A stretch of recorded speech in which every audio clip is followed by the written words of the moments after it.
Well, I mean, technically she's not late because it's She's set for not. 7:30. Yeah. We just want to know if you're going to join us. Are you waiting for me? I mean, there was a text. It's okay. I'm so sorry. Well, I saw that you were home and April said she was on, but I didn't know if Kylie was. Oh, she I'm coming. Okay, bye. Bye. Are you waiting for me? Sorry, I did not respond and made her late. How dare you? Yeah, it's all your fault. Sorry. You're fine. That's unacceptable. It is what it is. We're gonna do better. Exactly. You just walk away from that situation. My bad. Our Christmas party's tomorrow. How was yours today? I guess, never mind. We're getting ready to have a podcast all about what we did. This isn't Marco Polo.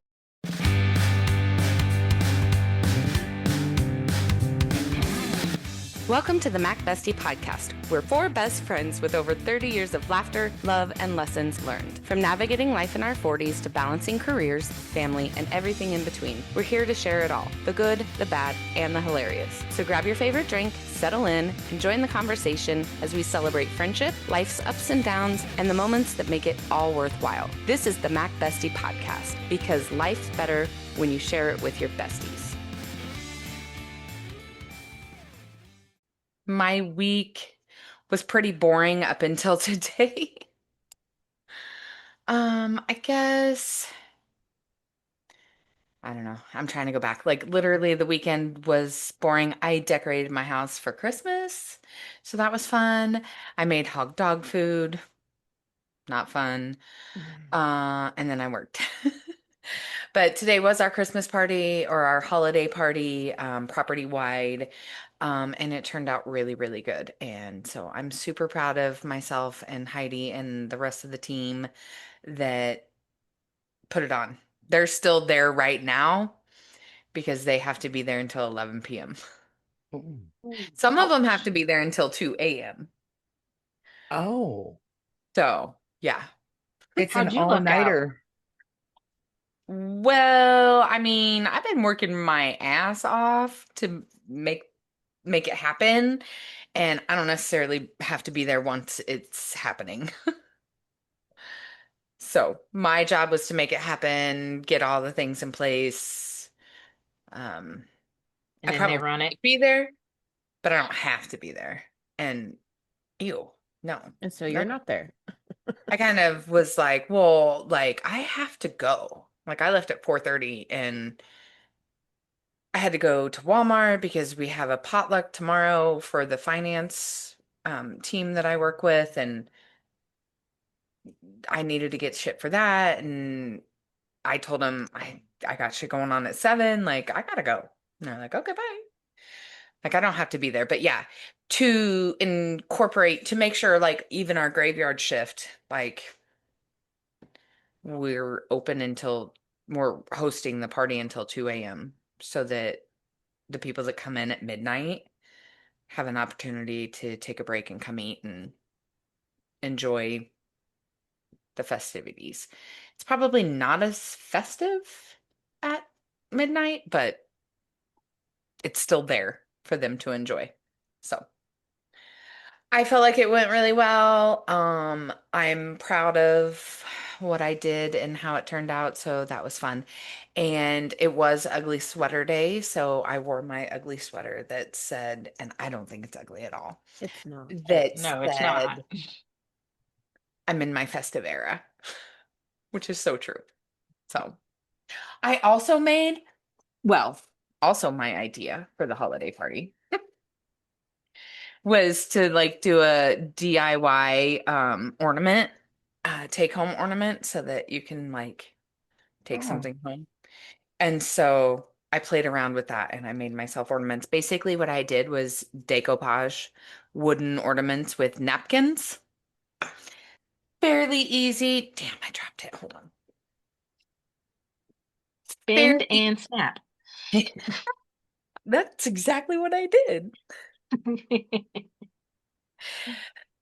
Um, it's a fairly easy and quick project you can do in your like 30-minute break while you're there enjoying the party, or 15-minute break when you come back to do it. But um, so I was kind of proud of myself, and they actually turned out really well. So you just decoupage. Oh, shit. Okay. I'm learning. You have to decoupage napkins onto wooden ornaments. That's super cute. That is super And cute. so I did this one and also this one. Cute. So yeah. Good job. So if nobody liked it, I'm sorry, but I enjoyed it and I got two really cute ornaments out of it, and I hope everybody else did too. Um, so today was a good day. And that was my week. Sounds like a good party. I think so. My week it was busy with work. I took my college algebra on final on Saturday and I got a B. And so I got a B minus in college algebra. Yes. No more. No more. I'm done. D, you went for real. So I'm excited. Um, Went out Saturday night with Katie and Jeff, and we went to Wasabi's and had dinner. And then we went to the casino for a little bit, and I ended up winning $120, $150 actually. I put a 20 in. So yeah, it was a good time. And then I have been working on gifts for the nurses, and I'm super excited. Let's see here. So I freaking TikTok. So these are dish towels from Dollar Tree that I turned into pillows.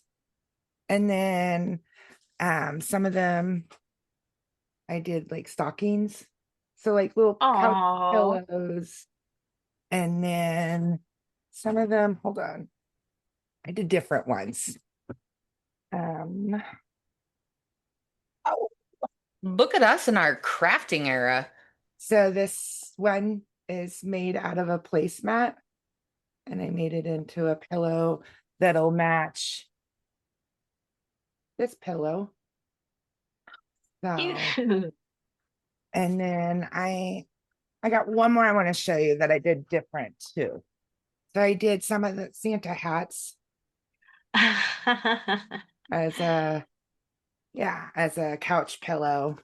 And this one will go with this pillow. So, Cute. Good and idea. so yeah, I got a couple more to make and then I'm done with those. And then that's about it. Just work, adulting, nothing else. Adulting and making pillows. Adulting and making pillows, and obsessed with Two Broke Girls. Oh, I started that It's a good show one. from I love that the show. Yeah. beginning because I've never seen it all the way through, just clips or episodes here and there. I started it from the beginning and I am addicted. I have been like dying laughing. But yes, adulting, Two Broke Girls, and pillows. That's been my week. Oh, I did take my other last final in Patho and I got a 98 on that. So super excited. So yeah, I'm good. Feeling it. Excellent week. Done for a month and till the next one start. you are killing it this week. I do not have any show and tell arts and crafts. I didn't know we were doing that. You didn't bring dopamine? I mean, no, dopamine's downstairs chilling. But I can tell you about my week anyway, if that's allowed. I guess so. I don't know. No No, crafts. if you you go don't have show. any arts and crafts. Kylie, did you make something this week that you're gonna show? Did I miss something? No, but I thought, well, I could show what I made. this Oh, week. Like I have it. Like I can, yeah, make. Yeah. I I didn't know think we you should were. talk about dopamine, and maybe you can put in a pic of dopamine saying this. I Or mean, the cookies, the peach I, cookies. but Sorry, I got loud. they're not that aesthetically pleasing. They're kind of ugly, and I don't think I took pictures of them. I just videoed you guys. Anyway, let's just talk about my week. It'll be fine. I'll just not get the extra credit or whatever you guys got for that. What did I do this week? Am I the asshole? I discovered The Wiggles with Princey Pooh. I've never watched The Wiggles. I don't know if you guys have any littles in your life that you've ever gotten to experience The Wiggles, but I really enjoyed it. We try really hard to not watch too much TV, and it's just he's just getting to an age now where there has to be some kind of entertainment. So you got to do something. And for the longest time, it was, Miss Houston, which is great. And then we moved to Mickey Mouse Clubhouse, which is okay, but you can only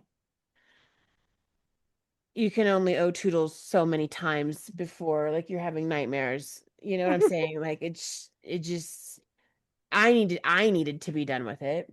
So I just Googled. I don't think you guys probably know this. Princey Pooh loves to dance.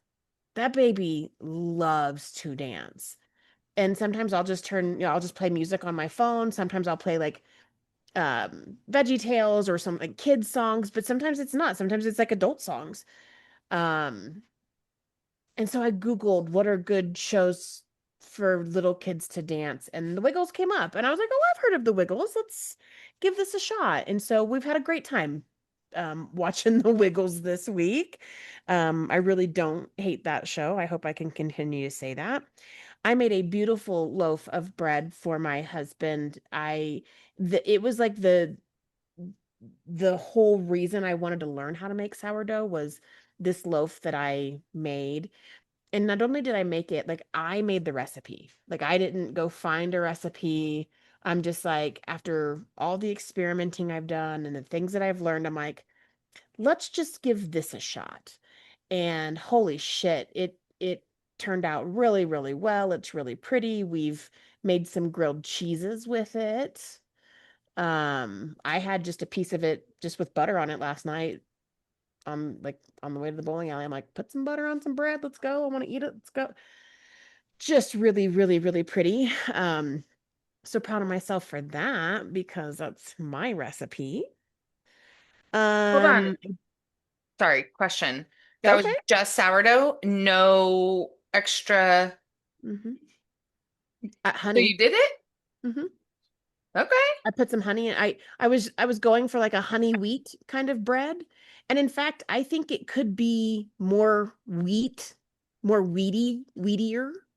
Um, but for just trying it, it was great. Once you start putting whole wheat in, it changes the game. Like you need more water and it acts different. So I've I've included whole wheat the entire time. Like it's part of my starter. Like dopamine has whole wheat in him, in her, whatever Yeah. dopamine is. In them. And I I've experimented with lots of wheat and little wheat and kind of find a happy medium. And so I went a little heavier to kind of get the wheat out of it and, threw a bunch of honey in it. And yeah, it was really good. Really good. Tastes good. Looks good. So It's proud of you. doing its job. Yeah. Yep. Yep. Really excited about that. I did make peach cobbler cookies, which I think I had talked about doing last week, but then of course I showed you guys on Marco Polo, like that fucking happened. And what was that? Like Saturday morning, I think. I think we were I don't know.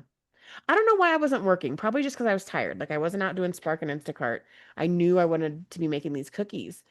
I also knew that there were like four different stages of the making of the cookies. Like you have to make the cookie itself, and then you have to make the peach compote, and you have to make the drizzle, and you have to make the crumble. And Um, that shit took me all goddamn day. I'm pretty sure I had started before 8 o'clock in the morning, and I don't think I was done making cookies until like 1 o'clock in the afternoon. Two, 1 or 2 in the. I mean, that shit took me all motherfucking day. But oh my God, were those cookies absolutely delicious. They were to die for. My mouth's watering just thinking about it. Can't wait to make those better. I cannot wait to make those better. But I will be not just making those for the hell of it. Like those are going to have to be like special occasion cookies because that was quite a to do. Also, I specifically wanted to make them. I just feel like I should say this because I had peaches. Like I buy Palisade peaches every year from a fundraiser, and I normally make a bunch of peach cobblers. This year I made a couple peach cobblers, and I froze the rest of the peaches, not having any idea what the hell I was going to do with them. So these are really good peaches. But I already know that like I want to make these with like fresh, like freshy, like just peeled them bitches kind of peaches. So I think peach cobbler cookies are gonna be like something in the future. I went bowling this weekend. It is our bowling alley's 40th anniversary. And so they were doing $2 games. And so we went with Brad and Chelsea. Had kind of like an unexpected little double date. It was fun. Had some drinks, had some food, bowled my little tush off, of course, because it's not league. So I bowled like a 182. I mean, like crazy. It was bananas, but we had a really, really good time. It was fun. That's about it. That's my week. Well, the main thing I did this week was I went back to Kansas to visit my fam.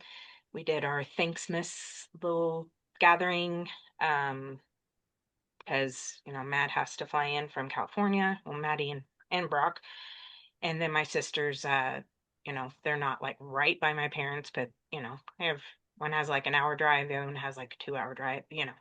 Anyway, so we all gathered um, and did dinner and my mom was so excited for the gingerbread house decorating competition. That's something that they've been doing the last few years. Everybody splits into teams. Um, and my mom loves the British baking show. Uh, and so what she did, I don't think she's done this before, but she wanted to do the surprise element. So she had all these extra things in paper bags and then handed them to everyone, and you had to incorporate it in your uh, gingerbread house. So that was fun. I don't usually participate. I just, let the kids kind of do it more. But Hazel needed someone to pair up with her. So it was kind of a group effort. Her dad was there for a little bit. I think her mom came over and put a few things on. She did a lot of eating of the decorations and the frosting. But how we vote is everybody gets $1 and walks around. Like this is pretty serious. We had dividers between, you know, tables so people couldn't look at each other or, you know, get inspiration from the competition. Anyway, so then the barriers come down and everybody gets to vote with your dollar. You put it in the cup who's, you know, and of course, Hazel and I won. So I will send a pic. So that was fun. And then we did a left right game. My mom, everybody had an envelope and it had cash and other things in them. But, she read this big long story with a bunch of lefts and rights and lefts. And, you know, it was fun. It was a lot of fun. And besides that, getting back to work, um, I think I finally got caught up today. So I went back on yesterday, Tuesday, and I think I got caught up today. Um, but I did start working, well, not start, but I was working on, in the middle of working on a shirt order that I have. It's like 23 shirts. So that's my crafting that I've been doing, I guess. So we'll see if mine show up or not. So 23 of those type of all different family members. Good. Yeah, so I'm in the middle of doing that, but this is the graduate's shirt. I don't know if you could. Ah. Anyway, there we go. So I got her in there. That she wanted her picture on her shirt, so I figured it out. Um, and they seem pretty excited about it. So I can't wait to. Well, they're not too difficult to do, so I'm not like, oh my God, I can't wait to get this done with. But I can't wait to give them to the customer because that's the best part. You know, no, I think they're gonna be pretty happy with them. So, um, but I also received some unfortunate news today. My dad received a call from the nursing home that my grandpa's staying in, and they're going to go ahead and start into life care. So they called in hospice, and yeah, it's coming up, unfortunately. So that's Grandpa George, which is Grandma Ruby's husband. So um, he's 90. I mean, after he got into his 80s, you'd ask him how he was and be like, I'm 83. How do you think I'm doing? Hey, Grandpa, how you doing? I'm 80 whatever. How do you think I'm doing? So, yeah. Um, but he made it. I thought he was gonna make it to 100, to be honest.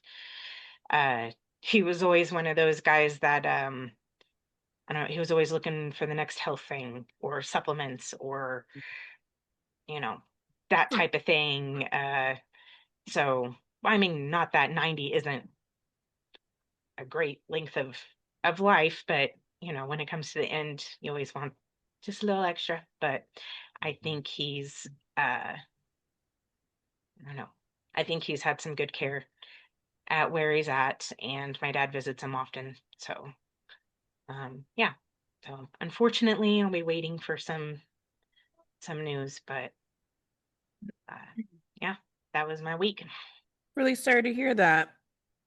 Same. Same. He just wants to go be with Grandma Ruby. Oh, I don't think that's the case. There might have been a slight improvement on quality of life when those two were separated once they got into the nursing homes. I'm not gonna lie. So I don't think so, but I think he's probably just ready to not be old and tired and Yeah, hurt. be having to be changed and, you Yeah, know, get get his dignity back a bit. So yeah. Is he just old? Or is there like I'm gonna be something honest, more? I don't 100% know Okay. everything. I know he did fall and like I think he, broke something and I think that's what prompted the, nursing home, the move into the nursing home. So, Right. Well, I'm and then sorry. yeah, like I said, it wasn't the best news to get today, but you know, I guess I'm happy for not happy, but I'm I don't know. I know he was Satisfied? ready. Yeah. Yeah, I know he was ready. I know he was ready. So, um, I know he was having some depression issues, waking up Oh. and being sad that he woke up type of thing. So, yeah, that Huh. which had made me very sad. So, I guess in a way, like, okay, well, the long sleep's coming, Grandpa. So hopefully, yeah, Hmm. hopefully it's while you're sleeping already, Yeah. because that's what everyone wants, right? Mhm. Bet. So Well, keep us posted. I Yes, will most for sure. definitely. Got any updates from previous conversations? That's me. I do not. I do. Okay, well, you get to go after Megan. So last week I did I talked about the raccoon in Yes. the liquor store. Yeah. the raccoon is back out in the wild, sober now, hopefully not going through any withdrawals. I wonder if he's hit up any meetings. But with the story, went nationwide. And so now, of course, there's merchandise that is being sold. Um, T-shirts that are called says Trash Panda on it. There's even bars in that area that made new cocktails. They're raccoon themed. And Oh, then that's great. yeah, the store even introduced some new cocktails for the whole new event. So that raccoon is famous and he just doesn't know it yet. I think they did a skit on SNL too. Oh, they did? I I think missed so. it. That's hilarious. That's awesome. So He's no injuries. definitely famous then. Yes. No injuries, maybe a little remorse, but he's back in the wild. So that's my update. I don't have any updates this week. Well, I have two updates to previous stories. The first one is the DoorDash girl. Yes. Um, she did appear in court. What day was that? The 4th, December 4th. She reportedly pled not guilty to the two felony charges, which were unlawful surveillance in the second degree and dissemination of an unlawful surveillance image in the first degree. But really, that's all we know. And the case is still pending, and there's another hearing scheduled for sometime in January. So, Is she out on bond? yes, She's gonna plea. there was no, yeah, nothing newsworthy. And yeah, no idea I'm sure she would have to. I don't know. There's jail time at stake, so. Yeah, Yeah. unless they're And gonna try to make an felonies on example your of her. record. Mm-hmm. All right. My other update is about that Las Vegas 12-car crash, that Yeah. 12-car pileup. So, in the days that followed, Las Vegas learned that the wreckage on Cheyenne and Jones was only the beginning, and the case was about to grow even more tragic and even more disturbing. Authorities confirmed what everyone feared: a third victim has died. 25-year-old Vanessa Lainez Vasquez, who'd been fighting for her life since the crash, succumbed to her injuries, raising the death toll to 3. So 3 people have now died from this crash. Um, and after the third person died, the prosecutors moved swiftly. They upgraded the charges against 19-year-old Jose Gutierrez to 3 counts of open murder, along with attempted murder and multiple felony charges. The message was clear. They didn't believe this was an accident, but a deliberate act of violence. In the December hearing, the courtroom was packed. Bystanders who had witnessed the crash, first responders who ran toward it, even a former police officer, all took the stand. And their descriptions were chilling. A car moving like a missile, no signs of braking, and an impact so violent it felt like an explosion. Then came the most unsettling moment. Police released body cam surveillance footage from the crash. In it, prosecutors say you can see Gutierrez's vehicle maintaining speed, accelerating, and never attempting to swerve. Evidence they claim proves intention, not medical emergency. The defense pushed back, still insisting he may have suffered a seizure and lost consciousness, but the judge wasn't convinced. She ruled there was enough evidence for the case to proceed to trial, meaning this young man, who once claimed he lost control, will now face a jury on 3 murder charges. As Las Vegas braces for one of its most shocking vehicular homicide trials in years, the biggest question remains unanswered. What really happened in those final seconds? And why did this 19-year-old boy drive straight into a line of cars and taking 3 lives? That all you can, I mean, how many stories have we heard that are kind of similar to this, like to like a couple arguing in the car and whoever's driving is, got a temper and just starts to floor it. And I mean, it could have been that. I'm not sure if I believe either that it was a medical emergency. Um, Stay in the course, you know, your car not drifting to one side or another, you know, Hmm. Yeah. it's just, Your I foot's all the guess way down on the pedal. I Which could is believe that. I could believe that part, like, with a seizure, but like it could be. Yeah. exactly. kind of seize. But yeah, So I'm taking it that's what he is saying is that he had a seizure. And that's Right. why. Hmm. Specifically medical. There was a medical situation. Because I I guess am. he had seizures in the past. So I think that's why he's using that as an excuse. And then, of course, everyone's concern is, well, if you have seizures, why are you driving? Hmm. So, It's I really don't, just a sad situation overall, and we may never know, but Yeah. but yeah, they're gonna have to figure out. Is he out on bail?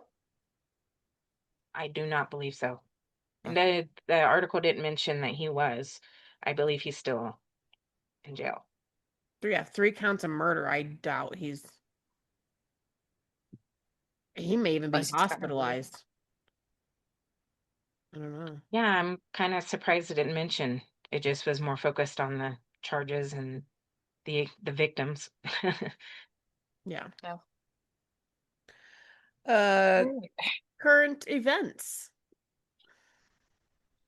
Um, I'm not really sure how current this is, and this is really dark. I'm not even sure I want to talk about it, but So why are you mentioning it? She says it's it's not the current. it's the only current event I could find. Oh, I mean, it is kind of current because can you see me? No, where'd you go? who are you? Just Who is this weird lady on our show? kidding. Guest star. This is Um, Paramount Plus, lady. this has been going on for a while, but there was a young woman named Rebecca Parks that was found murdered in Michigan. And it was kind of Yeah. suspicious, and she was pregnant, but they couldn't find the baby. Like the baby got cut out of her. Unfortunately, That- the mom and the stepdad have been arrested and charged for her murder. And the mom's talking. And she confessed to cutting her daughter's unborn baby out of her womb. Apparently, it was because the child's father was her own husband, which would have been the mom's stepdad. It's all messed up. It's so terrible. She was only 22. Her mom, Courtney, was 40. The stepfather was 47. They dragged her to the woods, stabbed her, and cut her baby out in Detroit. Um, she was still alive after they cut the baby out, so I'm not even sure if I can say these things on this podcast because it's Oh, terrible. Terrible people. oh my And God. I'm just really glad when I was gonna talk about it, I believe last week, it was still very iffy if the mom had anything to do with it. There's a lot of like actual TikToks. That's how I had originally seen it maybe a couple weeks ago of them like fighting or the sister and when the cops are there and when people are blaming them, like it's all a thing. Or it was a thing on TikTok. And then I didn't really have much, so I was like, well, let me see if they ever started talking because the thought was it was the mom for whatever reason, or the mom knew it had happened. But yeah, kind of the whole family is messed up, and she was only 22. And that's really just terribly sad. I'm assuming it was because it was the stepdad that impregnated her, so they had to kill her and take the baby. So where is the baby? The baby originally, when I first heard about it, they didn't know where the baby was, and then now that they're talking, the baby was disposed of elsewhere. Because it didn't survive. Hmm. How sick. It's terrible. Did The they sister is also in jail for helping. I mean, the whole family is gross. I told you it was kind of dark. Thanks, That's my Megan. current event. Thanks for oh, sharing, Megan. she's not allowed to do current events anymore. It's not my fault that there's fucked up people on this planet. People in this That's world. true. That's true. April. All right. So 'twas 3 weeks before Christmas, and in the prison yard, a drone dropped a package that was found by the guard with steak, weed, and crab legs and cigarettes for days. And to season it all, a tin of Old Bay. So the illicit drop was made into the Lee Correctional Institution prison yard in South Carolina by a drone. Department Corrections said no social platform, or they posted on their social platform that said hashtag counterband Christmas with a picture of the steak, the crab legs, the weed, and the tin of Old Bay. Seems some folks were planning on an early holiday Old Bay crab boil and steak dinner along with their marijuana and cigarettes. Um, but yeah, the prison guard found it. So whoever was planning on having a crab boil and steak dinner, I believe it's not happening anymore. I believe the prison guards have your steak and your crab legs and your marijuana and cigarettes for days. Do they know who it was supposed to be for? No, they're still investigating. No arrests. But yes, they are still investigating who was flying the drone and who the package was for. God damn it, man. That was going to be a really jolly Merry Christmas for them. I would have wanted to go to that party. Right? Right? Lock me up. Make sure you throw in that tin of Old Bay. I have some Old Bay. I Oh, mean, I was kind of iffy until then I saw, oh, yeah, Old Bay, I'm there. That was the topper. BYOOB. Yeah. I was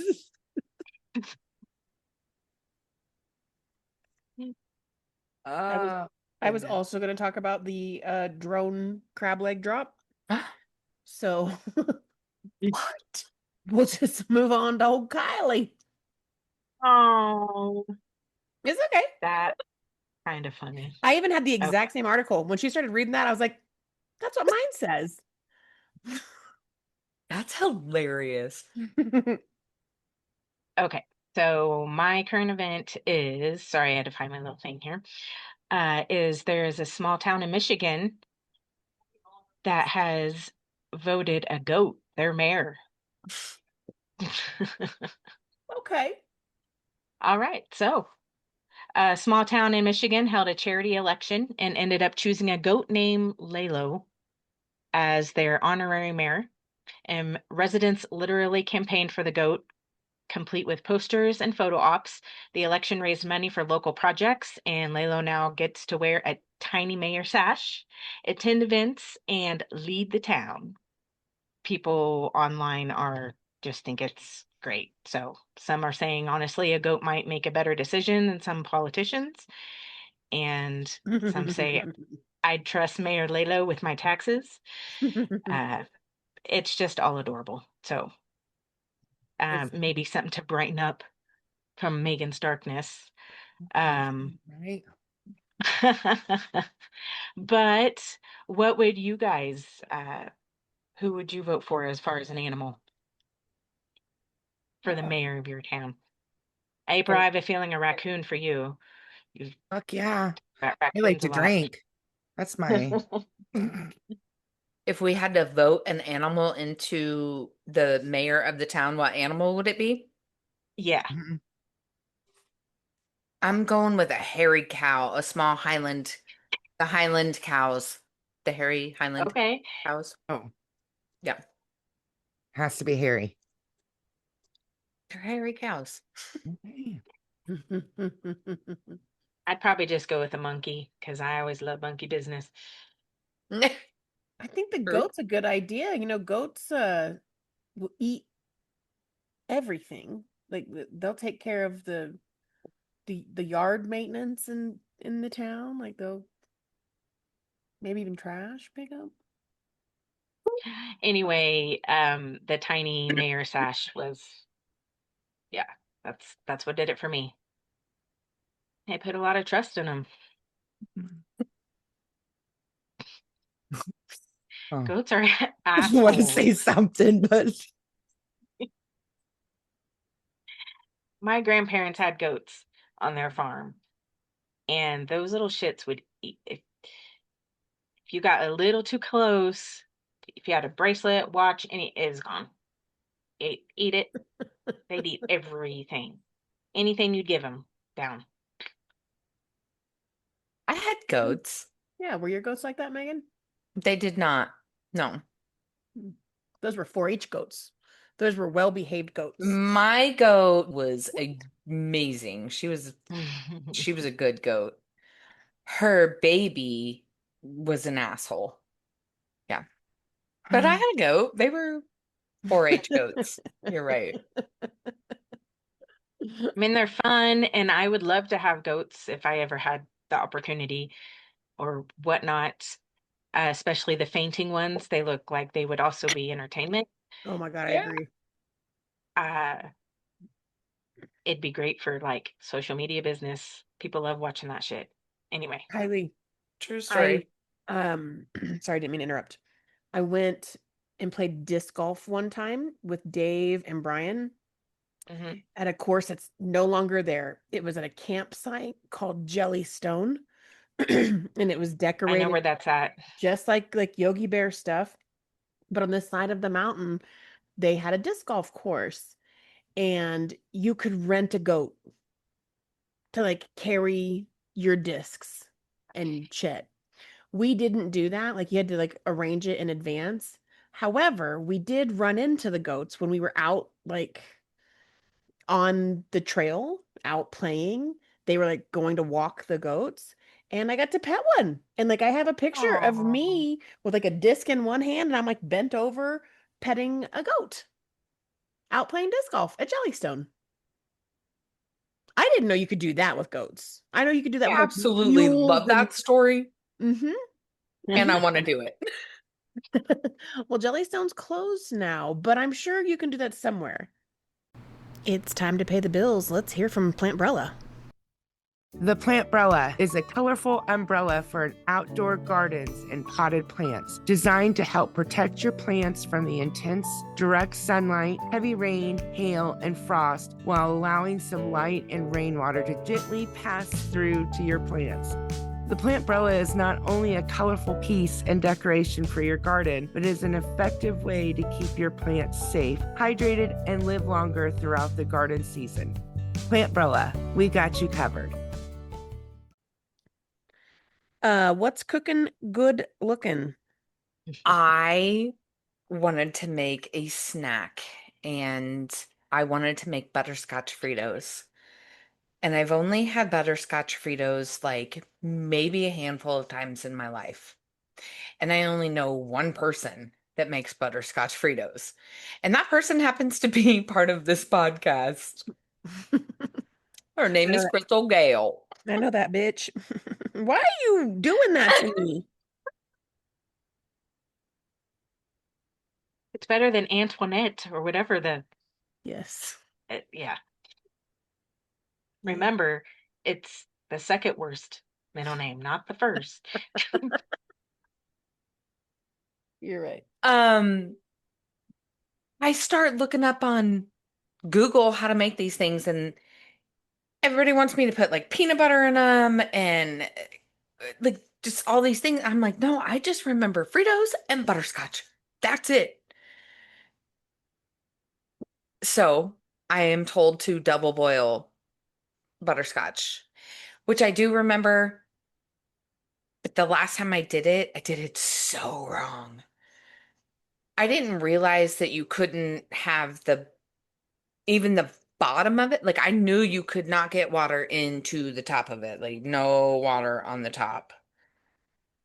But I didn't realize that you couldn't like have it touching the bottom of the bowl while it's boiling. And so after doing some research, I was like, I can do this. I can do this. And I got my pan and just this much water. Last time I think I did like this much water. Terrible. Set my little Pyrex dish in there, mix that shit up. It so good. Melt that shit, pour it over Fritos, eat it. It's delicious. This is Oh, my pieces of butterscotch Fritos. did you refrigerate it? Kind of looks like it doesn't look as enjoyable as it tastes. Yes. Okay. This is last night's batch. So while I was like trying to figure it out via Google, who Google doesn't know that you can just do that and it's fine. They want to make it all fancy. I did find a recipe that you could put like butterscotch and chocolate drizzle. Oh, sure. So that's in my refrigerator right now. Before we Ooh, you podcasted, did it. I did it. I double boiled butterscotch again and did the butterscotch Fritos and then melted the chocolate in the microwave and just drizzled that over it and had crushed up. I had purchased a Butterfinger, crushed it up, sprinkled that shit on top. Nice, Megan. No, Search that shit up good. I'm very excited about that because I know the butterscotch Fritos are delicious. Mm-hmm. Um, and we have a potluck at work tomorrow, so I'll be sharing my creation that I know is going to be amazing. So, thank you, Crystal. You're Thank welcome. you, Google. Y'all should try it. It's Love that. delicious. Love that for you. I April, don't what have you any cooking? I don't have anything new for cooking good looking, but I will start because I got a new stove today.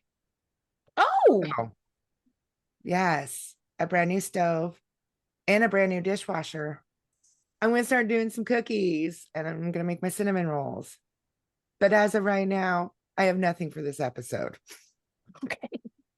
I was just looking at my notes. I don't have anything for what's cooking good looking. That's weird, right? That is weird. Yeah. Sorry. Well, I guess you kind of talked about your cookies. Yeah. I did not cook a lot. I guess I will share that I'm helped make Christmas candy because of course with the holiday thing going on back in Kansas, we always have a day where we make a bunch of Christmas candies and stuff like that. So we did peanut clusters, which my recipe is different than my mom's recipe, so we made it her style. Um, so we, made the peanut clusters. Um, we did the pretzel rods that you dip in the chocolate and then decorate them up. So sprinkle them with all the Christmas sprinkles and everything. We did puppy chow, brownies, and then my mom made this spice cake that she added. So she kind of made a carrot cake basically, but she added the carrots, shredded carrots, raisins, and she used pineapple juice for the liquid and also had added some of the pineapple in there, cream cheese frosting, and but she forgot to set it out, so I didn't get to try it. So that kind of stunk, but I would have liked to have tried it, but maybe next time, or I'll try winging it here. Um, but that was pretty much the extent of my cooking. It's Christmas that treats. it's that time of year. It's sweets and treats, and I really, really, really, really want a new oven, like really bad. I show them to my husband all the time. I'm like, look at this double oven. Look at the what would it take to get a gas stove in our kitchen? And oh my gosh, this pair of an overhead microwave and an oven, babe. Look at this. The other day I said something about, man, I really want a new stove. And he's like, do ya? Do ya? Is that right? I couldn't tell. Had no idea. So I'm really just waiting for him to be like, just fucking buy the stove, Crystal. Like, this is why we have a Lowe's credit card. Like, this is why. Like, I got washer and dryer when I needed one. I got a dishwasher when I needed one. I guess that's the thing. I don't need a new stove. I just really want a double oven. I want Do a you double now oven. need help needing a stove? Like, do we need to set something up here to make you need a stove? I mean, Do we need like to? something could just happen, you mean? Oh Like, shit, it's Right. smoking. but I like guess It I'm gonna need a new exploded. stove. I'm with Prince when it happens. Is that what you mean? Because that's Right. ideal. Like I need an alibi. My I oven agree with hasn't. Dave. Yeah. If What? you want a Pull the new trigger. stove, I'm trying to think. Okay, so Christmas, I know that like President's Day, which is like in February, appliance stores and Mm, big box stores like that have really good deals. yeah. And I don't know, you just mentioned that you got some different appliances, but sometimes when you buy like multiple appliances, Mhm. you get bigger deals. So if you need anything else, just just get that stove, bro. I know. I really want one. We'll see. We'll see. Movies and documentaries. Sorry. I didn't really watch a recent movie, but I kind of went back. Last night we watched Gremlins. I Oh. haven't watched that forever. I have not seen that in forever, and I'm like, why Christmas? It's so Christmas. Totally. It's It's his totally Christmas Christmas. gift, right? Gizmo. So it was fun to watch it. I was like, damn, I wish I wish they weren't all I wish they were all just sweet like Gizmo and they didn't have to get all cray. Well, But they shouldn't have got him wet and they shouldn't have fed him after midnight and they broke all the rules. that's true. But Gizmo always stayed. Yeah. So, but yeah, I watched that and then I watched Home Alone 2, which happens to be my favorite. I Oh. enjoy Mine the too. second one more than the first one. I mean, I love the first one, but I think I like the New York background and storyline in the second one. So, I love the scene where they're talking to the cop and like they're dying laughing and they're like actually we've been through this before blah! And the cop's like mhm. mortified. He's like, are you fucking kidding me? I love that scene. Yeah, that's it. Awesome. I don't have anything for movies or documentaries this week. I'm sorry. Well, that's quite all right. I came prepared on this one. Oh, thank God. Came prepared. Watched Whew, some I was sweating documentaries. there. Purposely watched them on Netflix in case you guys are interested. I believe you guys all have access to Netflix, so I didn't even HBO Max you or whatever. Paramount Plus. I don't have that, I don't think. I don't know. What did I want to talk about? Oh, the one I want to talk about today is called Bad Influence: The Dark Side of Kid Fluencing. Hmm. So this goes back to basically it tells the story of a little girl named Piper Raquel who I do not know, but I guarantee my kids know this person. I'm sure nieces and nephews, may be familiar with this girl. She comes from like the Vine days and before TikTok was TikTok, when TikTok was Musically, and when YouTube influencing really became like ground up. She's like an OG YouTuber, I guess is a good way to put it. Yeah, the documentary kind of flip-flops. I mean, like I know at one point they talk about things that were happening during COVID, which was only 5 years ago. I mean, sometimes it feels like that was 50 years ago. Sometimes that feels like that was 6 months ago. Yesterday. But there were definitely things that were happening during COVID and she was still a kid. So she may be 18 now, like she may be like an adult age like now today, but even earlier we were talking about the 19-year-old kid. Yeah, so she's still a kid. Like she's like real time, she's still a young lady. But for her, this stuff started when she was a small child. She was one of those people who was born to be on camera. I don't doubt that.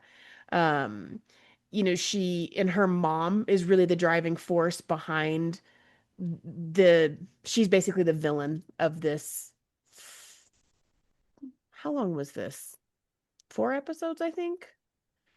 Um, Very easy to watch. It kept me on my toes.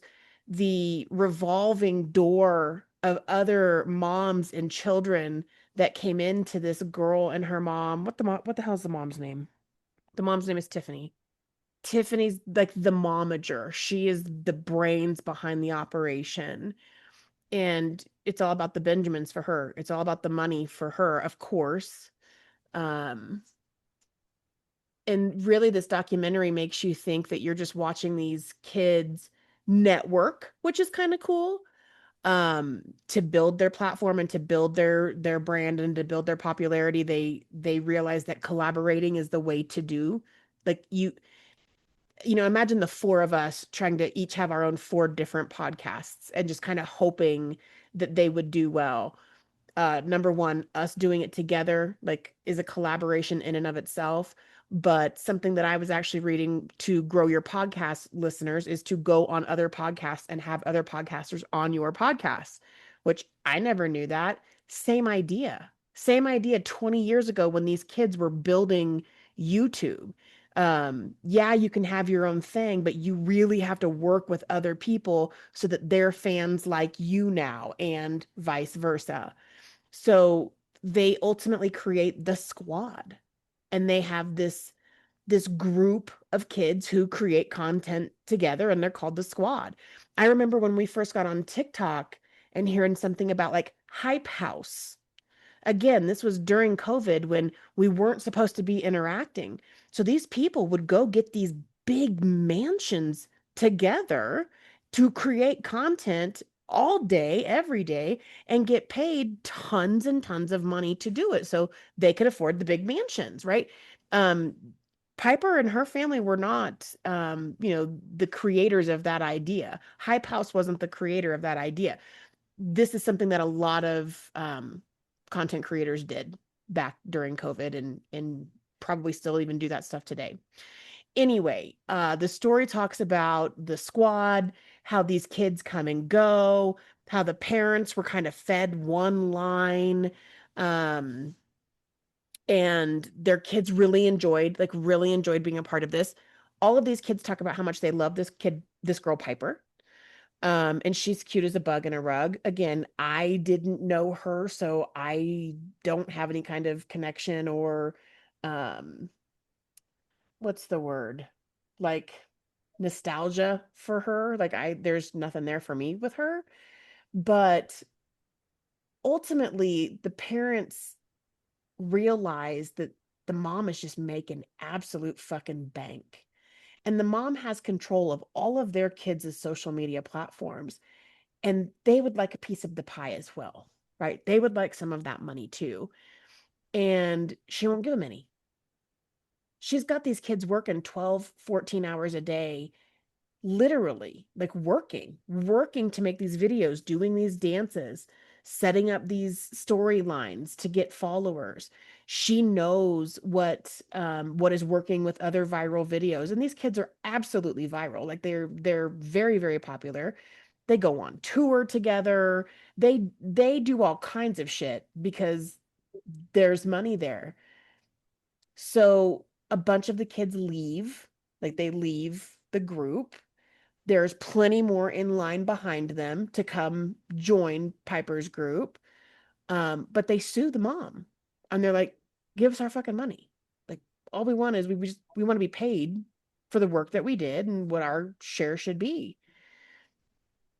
She sabotages them. Like, there are bots involved in these followers, these massive followings that these kids have. She tanks their YouTube channels. People don't know how the fuck she's doing that. She's hiring people to do that. So 11 kids, 11 families decide that they're going to sue her for this money. So they hire these lawyers and they go and they sit down, and the parents are like, yo, we got a group here now. Like, we can all tell you the same stories. She's got control. She's in charge of the social media. She runs the channels. She's got the cameraman. She does this. She does that. And she's not giving us money. And the lawyers are like, great. Okay. We're going to ask the kids some questions. And they start asking kids the questions, and they realize that there is way, way more to this than just doing dances and like product placement and all of these other things that are surface level that the parents know are happening.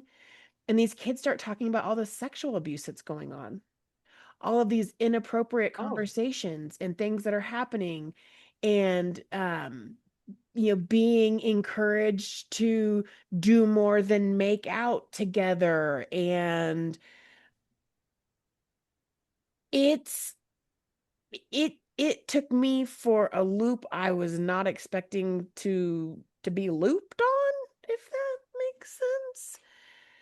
um Obviously neither Piper or her mom or their cameraman, who, let me just say, the cameraman was a guy that she scooped up to like be a fake brother to Piper in these social media videos, Oh my God. which is so weird. But she was fucking him like the whole time. The mom was fucking him the whole time. Like, I think they even ended up getting married.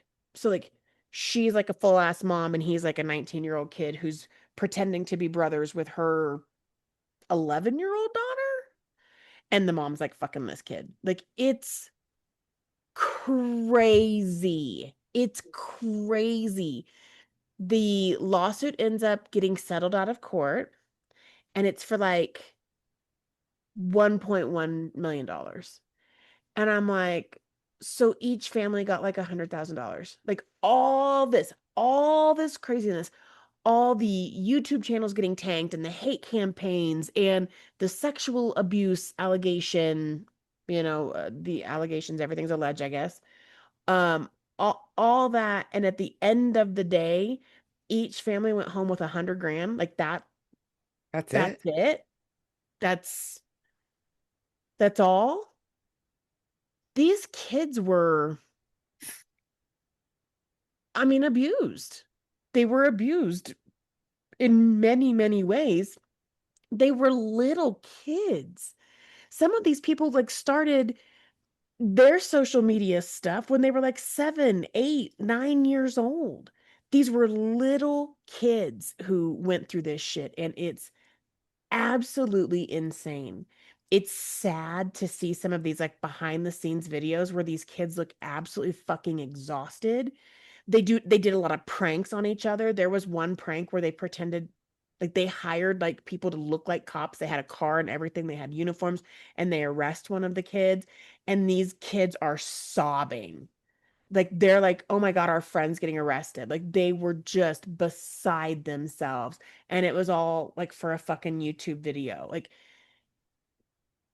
I know, like, when it comes to pranks, sometimes that shit just doesn't land. But again, we're talking about children. We're not talking about adults who should be able to reconcile that, right? But talking about kids who were literally mortified that their friend was getting arrested because they were filming content without a permit in a park or something, like whatever the setup was. It was absolutely crazy. Really good story, especially if you don't know it and just, are interested in that kind of thing. I thought it was a really good watch What and is it called again? would recommend. It's called Bad Influence, and it's on Netflix. Oh, holy shit, it's in the title. Yeah. Bad Influence, the dark side of kidfluencers. Oh my God. Honestly, my recap, I didn't use my notes. I probably did no justice to the story and to how good the documentary really was. It really was very well put together, and I was not expecting the sexual element at all. I Their families involved. Like there are cousins who sued her. There's a sister of the mom who no longer talks to her. Like I was not my seatbelt wasn't on. You know what I mean? Like my ride was bumpy. So my question is so at the settlement is done and over. That's all they get. Like that's it. No more. That's it. It's done when you settle. That's So it. where is this mom now You ready today? for this? So Yeah. now Piper's, well, at the time of the filming of this, Piper's new social media platform was called Brand Army, which I had never heard of. It is like OnlyFans, except for the content creators can be as young as 13. To be able to buy memberships, you have to be at least 18, What the fuck? but apparently there is nothing sexual allowed on this. However, we see pictures. So even though it's not like sex, because I think you can like have sex on OnlyFans, I think you can be like as X-rated as you want. Imagine like a teenage girl, but like in like a tank top and like booty shorts and like posing seductively. That's not sex, and that's allowed on Brand Army. It's crazy. So There were you some can really good advocates who were either child actors or somehow involved in those types of, that the industry, that spoke on the show and talked about things that they're doing to try to get some kind of laws in place or some kind of something, some kind of protection for these kids. But yeah, when it comes to things like Brand Army, who's going to tell them they can't do that? Nobody. Like, how did they come up with Brand Amy or Brand Army? Sorry. Who approved that? Doesn't really need any approval. You just do it. the internet is way, way, way darker than Brand Army, I'm sure. Oh, yeah. So that just is what it is. That's sick. Yeah. Um, you guys on that side tonight are really dark. I wasn't, well, yeah. Sorry. Yes. Sorry about that. All right, where are we? Think it's my turn. Yes. I, let's see, movies that I've already seen before. So, um, I watched Transformers 1 and Toy Story 2 with Hazel and Holden at my mom and dad's.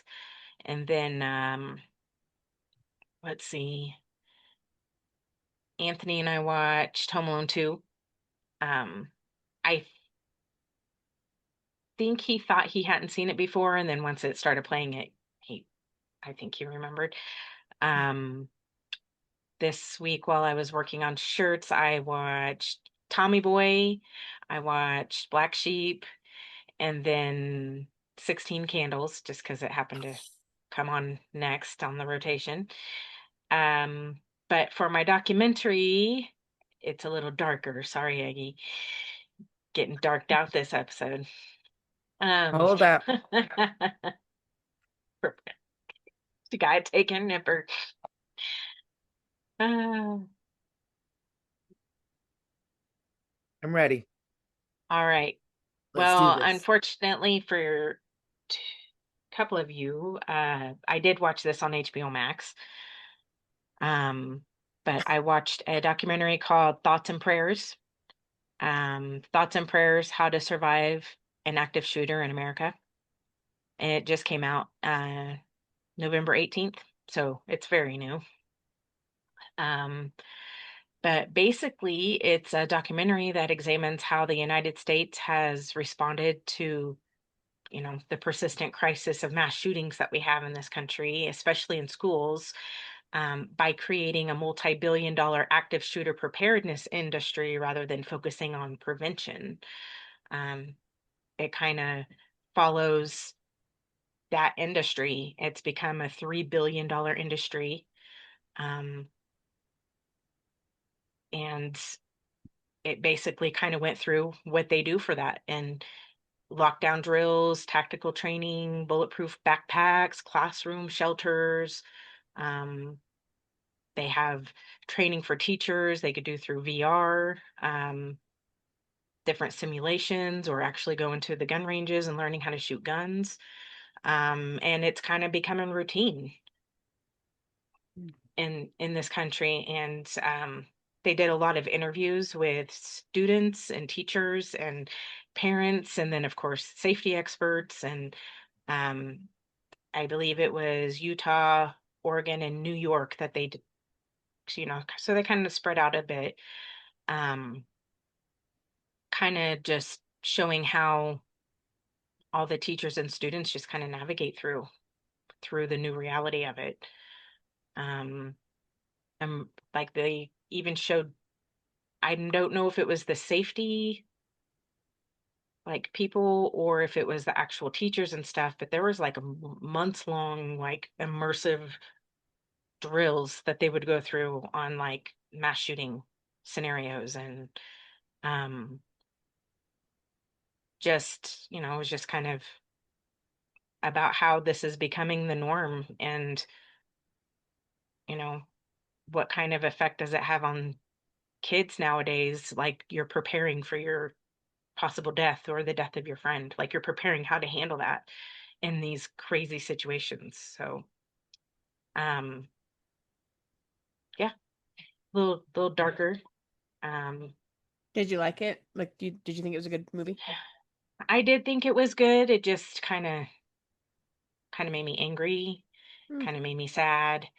um it made me angry when they would show like all the demonstrations that the safety people have. Like they even have like desks that are bulletproof so that you can push them over and hide behind them. They have bulletproof shades for the windows in the classrooms. It's just, they're talking about it and they're doing their sales pitch. So it's very like, I don't, it loses the seriousness because they're just trying to sell a product. And then they go and talk to the students. And, it's sad that that's part of their, we did tornado drills in school. That was all we had to worry about, really. And these kids have to actually worry about people coming in, whether it be a fellow student or an adult, even, and just shooting the place up. It's just Yeah. crazy. Yeah, it's not even just schools. I mean, the school part I think is really sad, and you don't even have to have a bleeding heart to have it tug tug on those strings. Um, just the mass shootings in general and anywhere in public.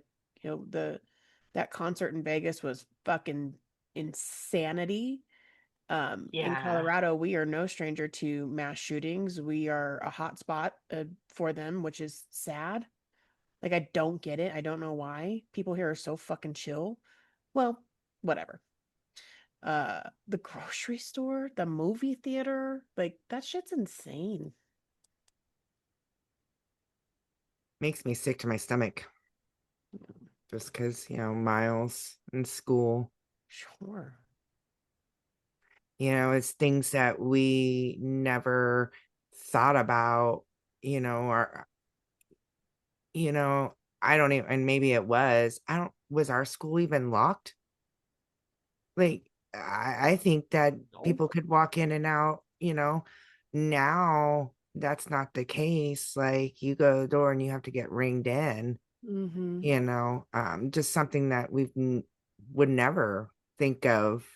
And just like preparing for mass shootings, and us growing up, we would never have to think, or where it's just a sad um scenario of the way that the world is turning. And the safety of our children and Yeah. mental health and, increasing. Things aren't getting better and it's not getting fixed either. Well, I think it's helpful to think about from the kids' perspective that they don't know any different. So much Sure. like we did tornado drills and fire drills, and it was just part of what, it didn't make us more extra scared of tornadoes or fires, right? So maybe that kind of helps soften the blow for the kid drill aspect of it. Well, sure, because Miles didn't think of anything of it when he told me they had a drill. Mm-hmm. Me, I flipped out when he told me. I'm sorry, you did what? What'd you do? How, what, And I was shocked. It was nothing to him. Then, of course, my heart just like, Yeah. I mean, it's a sad reality. right, right. Um, I kind of feel like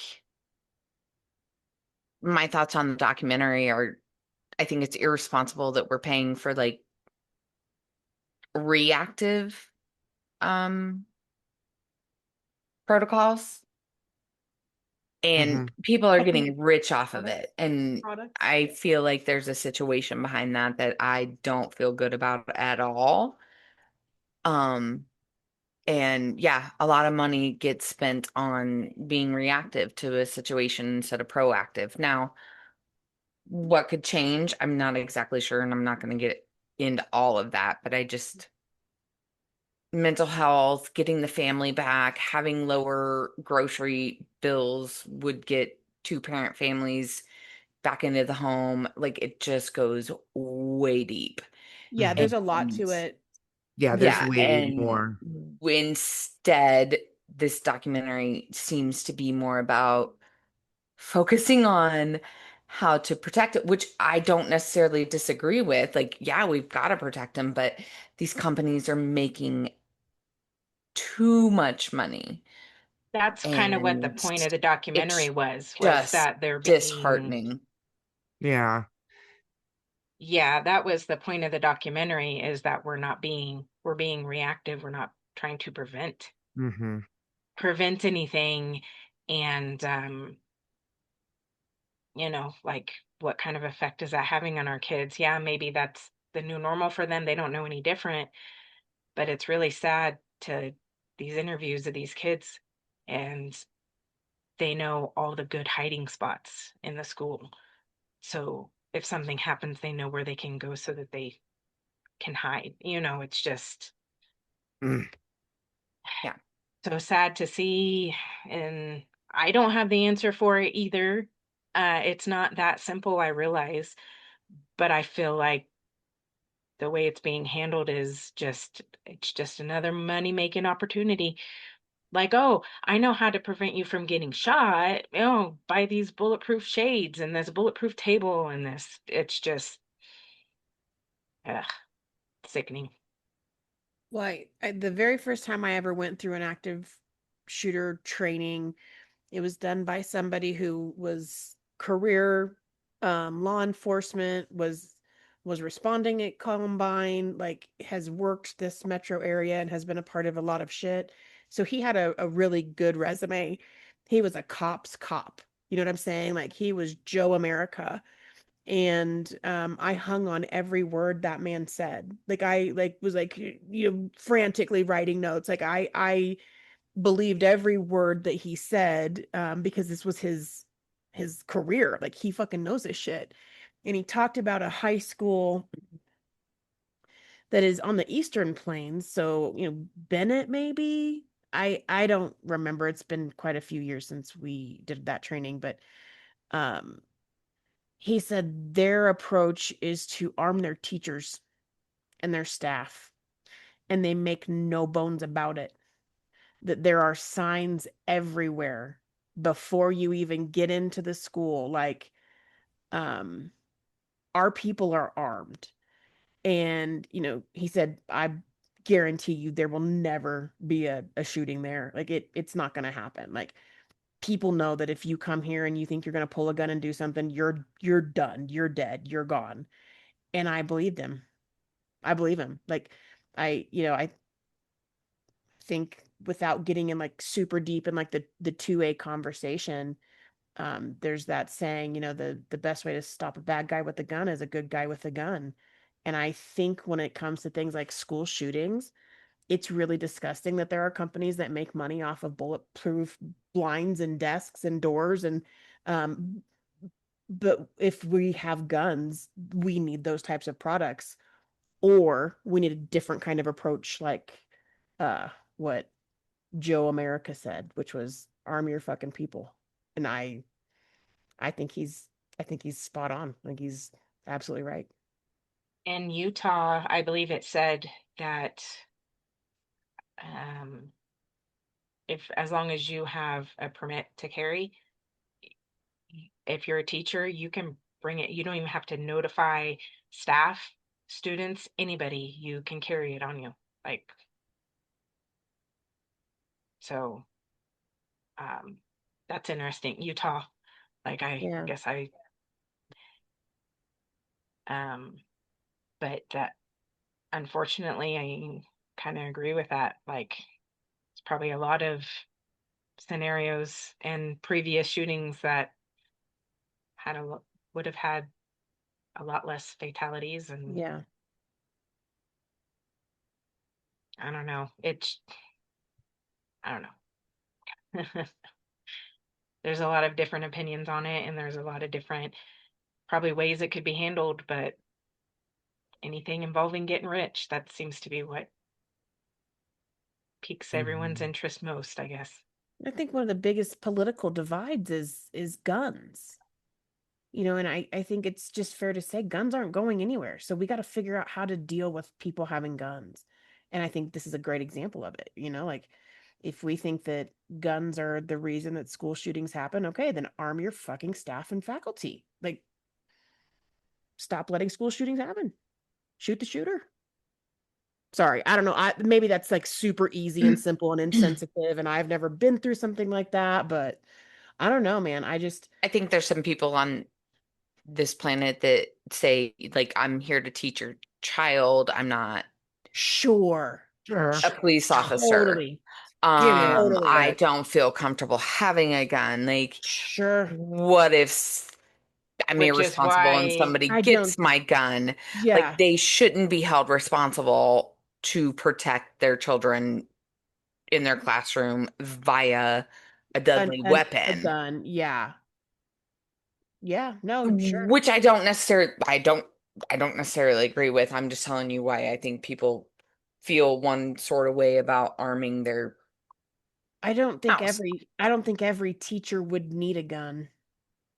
I don't. I think no. if you had, and I think there would be plenty of people who would be willing to. Mm-hmm. Um, like after we had our training, we literally had the conversation as a staff. Wow. Because in the schools I've worked at, nobody can have any weapons. Doesn't matter if you have a permit, doesn't matter if you conceal carry, doesn't matter if it's open carry state, you cannot have a weapon.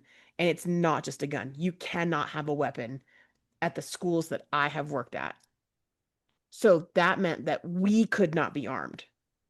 So if a bad guy ever came to get us, they were going to get us, or we were going to run or hide or fight.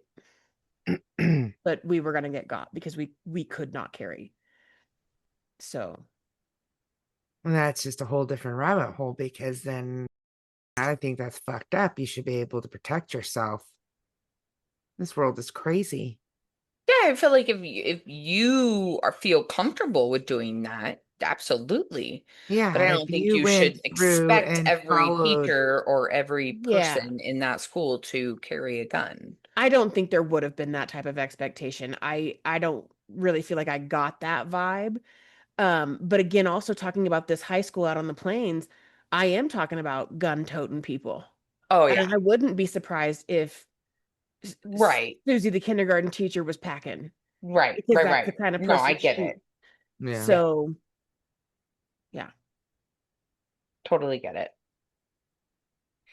Okay, that was movies and documentaries. Oh, That was a well, good there you Good. go. one. That was a Good one, good one. Kylie. Way to get us talking. That's social media now. My social media.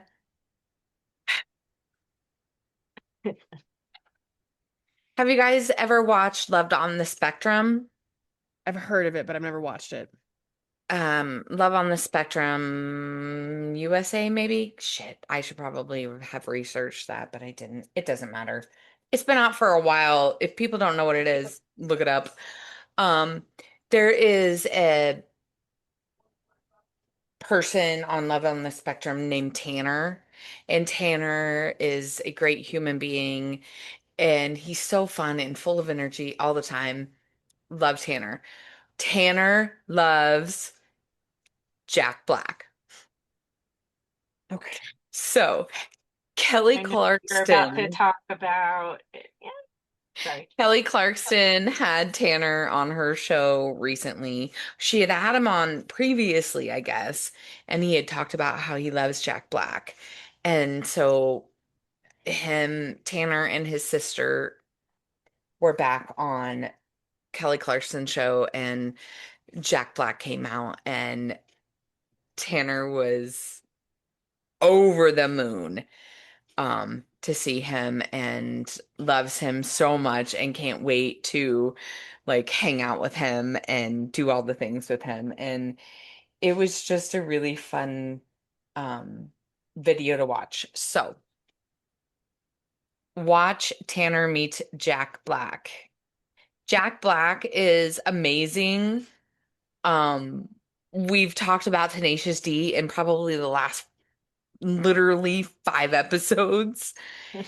And it's just funny to me that that came through my social media was him meeting Jack Black, who I don't know. He was such a kind man to him. Like he's like in his face because he's on the spectrum, and so sometimes personal space and he just handles himself really well, and it was just a um fun thing to see. It's a very good little clip. I have seen it like multiple times because I watched it over and over and was She so bookmarked jealous it. that I got to meet Jack Black. But um, it's very heartwarming. Like, and just how kind and nice and like I don't know, sometimes you just see people how they kind of, maybe cringe or pull back, and he was just all in it. Like he was, I don't know, he was just Jack Black, I guess. Y- You're not wrong. Like if you watch it, like it's some like there was times I thought Tanner was full on gonna go He in was for like the nose peck. to nose, like Like he he was was, going in for the peck, you're but he was Jack just so Black. excited. Yeah. And Oh, yeah, the way he handled it just yeah. well, shout So out to Jack Taylor, Black. Jack, if you're hearing this, we'd love to have you on our show. Oh my God. Yes. Shout out. Well, you totally redeemed yourself, Megan. Yeah, you did. And you come back with that. That's it. Um, is our social media like straight to the comments or is that the next section? No, it's this. It's That's this. the same Okay. thing. Yeah. Okay. I just wanted to make sure. I don't know why I was second guessing myself. Okay. Well, mine's straight to the comments. And mine is about hold up. Hold up. Hold up. Wait a minute. So this 38-year-old nurse quit her job and bought a laundromat full time and brings in 475,000 a year. Okay. So I had to go to the comments. And they're great. So obviously you got, yeah, she is running a laundry mat. Yeah, I've seen Breaking Bad. I know what's going on in that laundromat. Young Sheldon. I think there's a casino that's in the back room. That's really what's going on at the laundromat. So just a bunch of mixed in with people that are being real, like, you don't know how much it costs to run a business. Yeah, she's saying that she's bringing in 475,000, but what is cost of supplies and upkeep, and then you get the, yeah, I watched Breaking Bad. I know what's going on in that laundromat. So that's my social media, straight to the comments. Whoop, whoop. Short and sweet. Well done. Do you guys know what a farm stand is? Have we talked about farm stands? Mm-hmm. So I'm in a couple different farm stand groups, not because I have a farm stand, because of course I live in Aurora, Colorado, where you don't have farm stands. But I sure am You inspired. you have talked about wanting a farm stand. Yeah. Yeah. A couple weeks ago, I came across this post. It was posted by Susie. Okay. Keep that in mind. Susie. Susie says, I'm going to try so hard to read this with a straight face, but it's hard. I have deleted all of my posts sharing my soups in a jar recipes on this page. I had intended to share all 15 of them, but only got as far as 4. Susan Taylor, and she tagged her, reminded me by her nasty comment to a simple pricing comment I made that some people just enjoy being judgmental and bitter. Some people truly believe they know it all, and everyone else deserves to be talked down to. All the farm stand owners out there, keep plugging away at this. I sincerely wish you all the best. Peace out. Oh, Okay. That's it. So you know me. You know me. okay. Thank God. I Let's dig into said, this. Poke the not bear. Susie and Susan beefing over a price comment in the farm stand page. What did Susan say? I didn't get a reply, but the comments are off the hook. A moderator stepped in and let us all know that Susan Taylor and her nasty comment, she's been removed. She's not in the farm stand group anymore. She's gone. So whatever nasty comment she made to Susie about the price of her soup in a jar got her the boot. She was removed from the group. Susie did tell us in the comments, she came back and she said, I've left the group. This is Susie, not Susan. Susan got kicked out. Susie left the group. She says she just needs a break. Hmm. She's going to read some positive comments for now. And since Susan's been blocked, she'll rejoin later. She's going to come back later this week. And she's going to make a single post with recipes 1, 2, 3, and 4 in it. And then she'll give us the rest later. So we are going to get soup in a jar recipes. Thank Thank God. God. You know, when I saw that it was Susie and Susan, I could not. I was like, you've got to be You're all, fucking kidding me. Those damn S's. Susan's the one that got kicked out, right? Yes. Okay. So where is Susan now? How's she feeling about this? I don't know, because she got kicked out, so she can't she even got kicked see. out. She can't even see the soup in a jar recipes or how much they cost. But she's kicking herself right now. Sucks to suck, Susan. Be kind. It's free. It's free to be kind, Susan. Well, Why are you obviously being she a felt like Karen, Susan? she probably felt like the soup in the jar should have been free. Maybe that was her Mm. problem. See, I didn't even see the recipes. I never saw that. I just came across that. And you know I what didn't come for the really recipes, I came for the comments. the peace out, I was just like, you've got Susie. Do you really say peace out in your everyday life? Because I don't know. I don't see it, but it worked. So You You know, don't I know just got her her? point across because it got you wrapped in. yeah, and a bazillion other people. The Right. comments were, it wasn't just me. There were Yeah. lots of people there. Yeah. Lots of people there. Well, hell, I can't wait for these recipes. Join the group. All 'Cause right. I don't know. Show off your farm stand ideas and pics is what it's called. Show us your farm stand ideas and pics. Let's send them the plant-brella. Take a picture of that. Sure. There's my farm Start an stand argument on idea. my thread. Come on. Come on, Susan. Well, she's gone. I'll make my own new page. Hashtag farm stand haters on prices. Calling all farm stand haters. No Get Susan yourself a Taylors allowed. plant umbrella. All right, let's get back on track so we can get the hell out of here.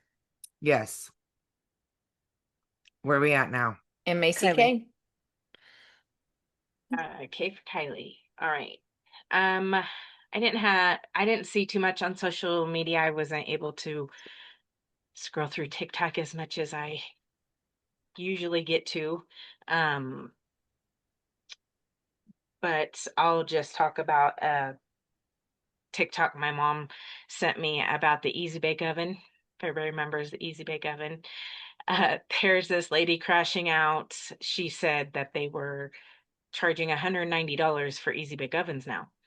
So she's like crashing out about her daughter wants one and she'll just get her daughter an air fryer or a ninja slushie, and if she wants to learn how to bake she may just need to start learning how to make slushies instead. Like, she's not buying no $190 easy bake oven. um it's it's pretty funny. Of course I say to my mom, $190 for third degree burns and half baked cake, like, because I had one. Yeah, I did all the mixes in the easy bake. And so anyway, that's probably why she sent it to me. I was scrolling through the comments. Some of them was like, my cake's been in there since 1972. I think it's almost done. Like, um, just a lot of people just saying, well, might as well just get her a convection oven, and like posting things like a convection oven with a coffee pot on it, and it was like $70 or something. And like, but it turns out that that is not completely true. The Easy Bake, it looks like it's going for like 25, $35, but there is an ultimate Easy Bake oven, which is maybe what she saw or was sent saying, Mom, this is what I want. That's like $199 for this ultimate Easy Bake. So Holy shit, anyway, it what was just comes with it the was a little ultimate? nostalgic Yes, I love it. because I'm they're talking about it. I'm looking at everybody's little clips and things they're posting, and I could almost start smelling the light bulb cooking the cake, like that weird The chemical plastic smell. plastic smell, and feeling the third degree burns on my fingers as I forgot to use the special grabber. And yeah, Yeah, just brought back a lot of fond memories. that's That's a good one. fantastic. That's so good. I sent a picture of the life story card, and Megan was like, "How can I choose just one?" But I've I been hope, sitting here debating all night. What am I going to talk about? Holy fudge. well, I hope you were able to narrow it down, Megan. The question was, what's one of your craziest stories from your teenage years? And I believe this is what you've wanted to talk about the whole time. I think we're 2 seasons in and you're finally getting to talk about crazy teenage year stuff. Oh God. Oh This is yeah. this is a bad time. This is a time that I'm glad we did not have cell phones And GPS chips and and Oh, GPS trackers. and trackers. You know, our parents, April, you know, our parents would have had GPS on them. I think about the time that we went to Wichita to see Boys to Men and had so many issues trying to get there. Freaking and this is the other problem. I can't remember all the details to all the craziest times. I have little bits of every story, but I don't have a full story. Um, but going to Wichita to see Boys to Men was weird.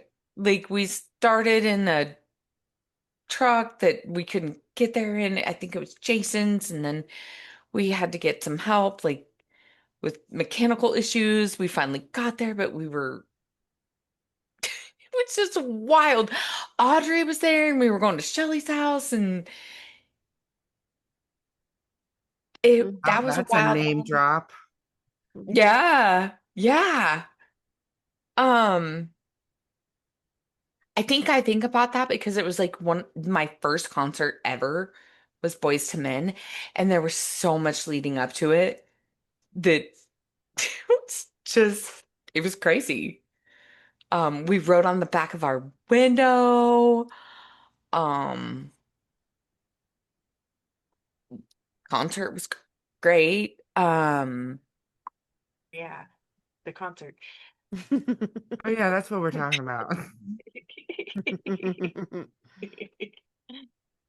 There was also lots of other crazy times. I don't even think that was probably like preteen. No, we were teenagers. But that was my first concert, so I'm just gonna go with that. Actually, let me just a little bit. I think my first actual concert was Poison with my sister at Bramlage Coliseum when I was not a teenager. So, first teenager concert. Yeah, like no parental type because your sister was kind of Yeah, mom. but she was super cool and she took me Yeah. to like a Poison concert, so that was cool. So, Yeah, that's totally cool. Um, oh, I can't narrow down just one story. Oh, there's too many crazy moments of teenage moments that I don't know if I want to air yet. It's but I do have one memory, and I don't know if you remember this, sis. Oh. So you were working for the lawn service in Junction City, Mm-hmm. and I came over to hang out and drink and whatever. Okay. I don't know how it ended up that you ended up taking me home. And I can't remember who was riding with us. Remember? And you're going down the driveway and the light came on. I was like, oh shit, my parents are up, and I'm fucking hammered.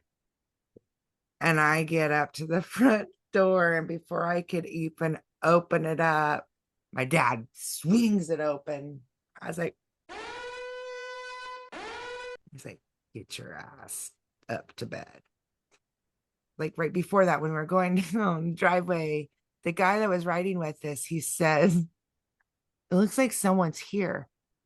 And I said, yeah, it's my parents. They live with me. Remember that? Oh, I just thought it was the funniest thing. It popped in my head the other day, and I don't know why it popped in my head because I only have bits and pieces memory of that. And like, but I remember going down the driveway and it was late, and he was like, someone lives here. I'm like, yeah, it's my parents. They live with me. Someone lives here. And oh, my dad was so pissed at me, but yet he was just glad that I was home. Sure. And yeah, he was just like, just go to bed and let me sleep. He didn't yell at me. That's nice. Yeah. Oh, I thought I was gonna get my ass beat. where Like was really, because the way he swung that door open, I was like, oh shit. where did Chris will go. Yeah. Did she leave with the guy Oh, that dropped you they off? were backing out, going up the driveway. Like she's Out of home. there. We're out of here. I delivered April and I peaced Done. out like See you Susie. in. Someone's there. Her roommates are there. She's good. Yep. The parents that live with her are there. She's fine. Let's go. Oh, I did a lot of crazy things as a teenager. yeah. I really did. And it's interesting. I feel like there's, post pre mom dying and post mom dying because it's different when you have a parent. My mom was a single mom, so it's very different when you have a parent versus when you don't, because nobody was watching over me afterwards. So, I think a lot about Aggieville and how we were honestly just children and how much time we spent in Aggieville and how much we drank and how many strangers we met. We had a lot of fun. Like we met a lot of people and had a lot of fun. And honestly, that's just real fucking dangerous. It's really dangerous. And I know we're not the only people that did that. That's not unique to us. I've seen memes about, drinking Boone's Farm in cornfields, and I'm like, yeah, yeah, no, we did that. We used to go to the barracks. Oh We God. Sorry, mom and dad.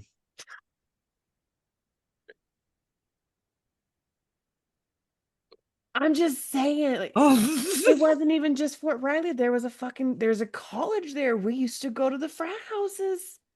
oh yeah. We Oh, Hi, guys. we did. Oh, hi, Miles. We Hi, did no such Miles. thing. We were really good kids. Oh, We hello we there. studied super hard. We did everything our mom told us to do. we were good kids. Our homework was done before our mom even got home. We ate our vegetables, We cleaned up helped the clean the room. house. No. Yeah, we did the We laundry, vacuumed. scrubbed walls. No. Yep. Love you. You. Okay. Yeah. I think I can leave it at that. I will say I took quite a few road trips as well. I drove all over this goddamn country and as a child.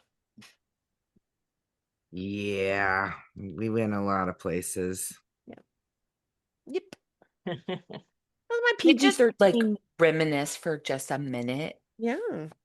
You went to like all the way to Idaho and back or Mhm. something to see some dude at some point, right? Yep. Met him on the internet. That was okay. That's all. How'd that work out? He was a really cool individual. He was a dancer.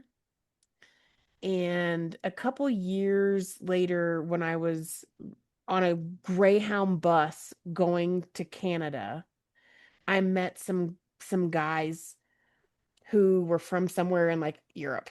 And they were talking about how they were in this group up with people. And I was like, oh my God, I know somebody who danced in that group. And they're like, oh my God, we danced in that group. And I'm like, that's crazy. And they're like, who do you know? And I said his name and they're like, are you fucking kidding me? Like, we know him. We danced with him. Like, they totally knew him. He was a good kid, good guy. Oh. Yeah. It's wild. You could probably write a book. I've thought about it. I mean, I'm a baker now. What's left to Why, do? Write a why book. not? Your sister has.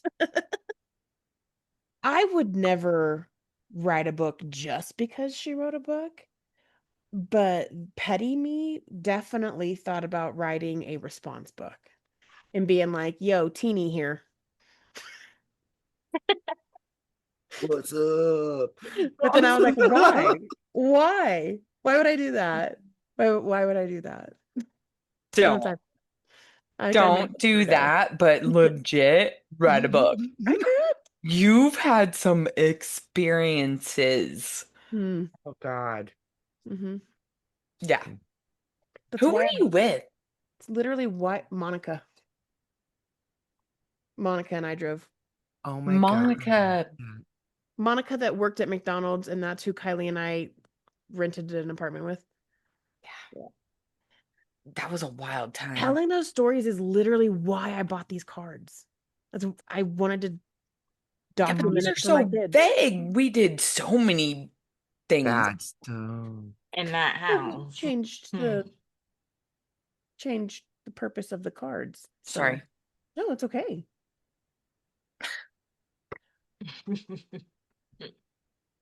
Everybody knows that I was a unparented child, even when my mom was alive.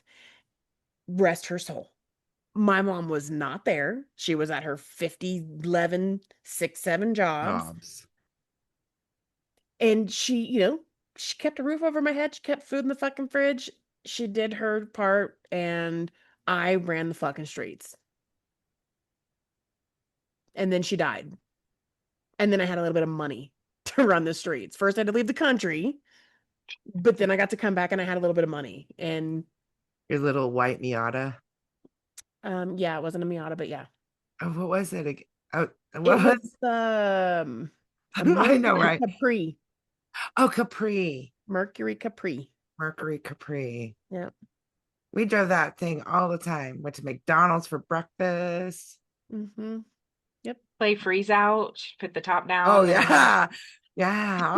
We played freeze out a lot. She was so mean to us. I really was. I was the one that was ended up in the fucking back because I'm the youngest. I really was. So that's when the cell phone first came out. Yeah. And you had that big box cell phone. We were the shit. Remember when my mom got the convertible? Mm-hmm. Yep. April. Yeah, I remember. Way to get high and step on her toe and shit. And then freak out. Was ready to ride in the back of that. Come on, Cheryl, let's go. Yeah. We had a good time with Cheryl that day. Yeah, we did. I love convertibles during the summer.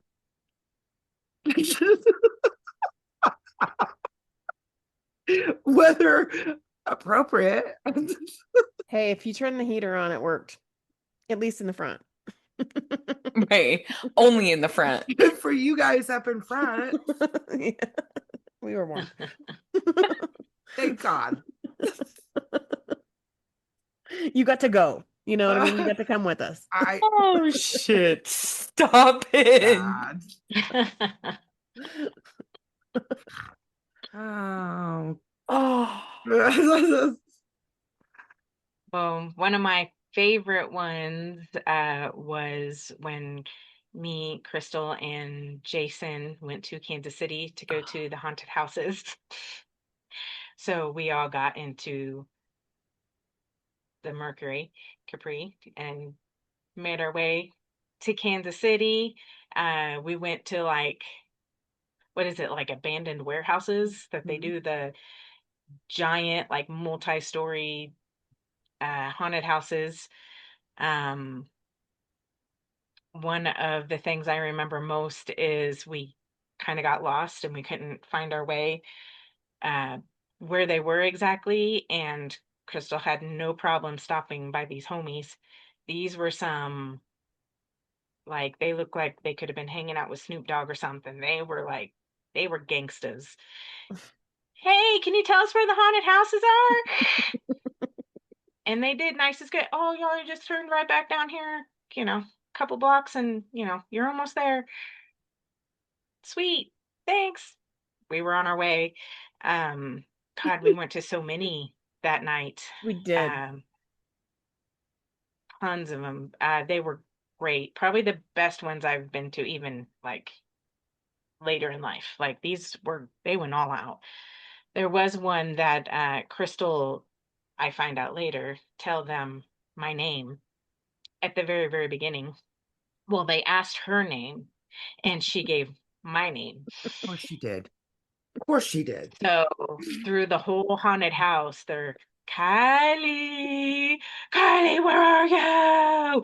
Kyley, we're gonna get you. How the fuck do they know my name? Like it, yeah, that totally added to the intensity. Um, so that was a good time. But I guess the wildest would have been, I guess I kind of have, I have to try to narrow it down, right? Um, when I told the broken tooth story at one point, that same prom, um, we left prom, and instead of going to like an after party or whatnot, somebody's mom was with us, the group, um, and took us to a bar in Manhattan and told the bar we were part of a wedding party that happened to be there. So that's why we were dressed up as well. And anyway, so we were at this bar. I didn't happen to drink, but some of the other people I was with did. Um, but yeah, we closed the bar down and went home. And I totally got, yeah, I was busted. I got grounded for a month on that one. Um, but in my defense, I would just like to say I was with somebody's parent, so I just assumed it was okay. Right? Um, Yeah. You were with a parent. but I woke up with X's on my face because of the X's on my hands. Yeah, kind of get dead giveaway that. That's And then, crazy, Kyley. You're right. That's crazy. and then another time, and I won't say any names here either, but Miles. talk later. But I was at well, I was staying the night at somebody's house who happened to have a giant house party, um, and their mom was there. Um, anyway, this was a that there it was a lot of people from school were there. Just saying, this was like an epic event. It was great. They had like the perfect house Were for we it. It there? was just like one. We didn't No, party. We didn't party with sorry. people from school. What's that? She said there were people from school there. We didn't really party with people from school. It was like a legit high school party. Um, anyway, so everybody is, yeah, bottoms up. They're playing games. I mean, it is just a great time. And then this chick's dad calls to check in. And so the mom made everybody get out of the house. Like, everybody out of the house. My husband's calling. All of us had to get out of the house and we're standing outside in the cold. Half the party ended up leaving because it was taking forever, but I legit was staying the night there, so I didn't have a choice. Um, anyway, I'd so have it been was like, a pretty, I'm staying the night. I'm staying inside. I know how to be quiet. I'll go Uh, downstairs and be quiet.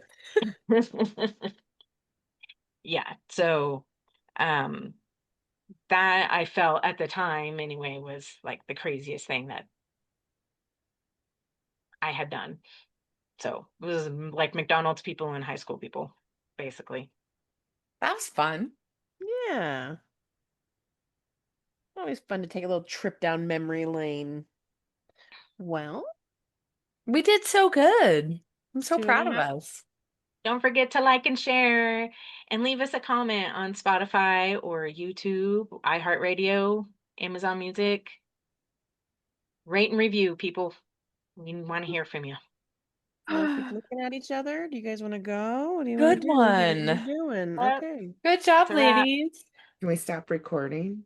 April, Yeah. you're fucking hilarious. But I like it. I really do like it when we say bye. Oh, okay. So, Bye. bye. Bye. Oh, wow. Thanks for hanging out with us on the Mac Besties podcast.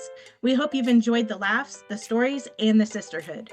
Don't forget to subscribe, leave a review, and share the podcast with your besties, because we're all in this together.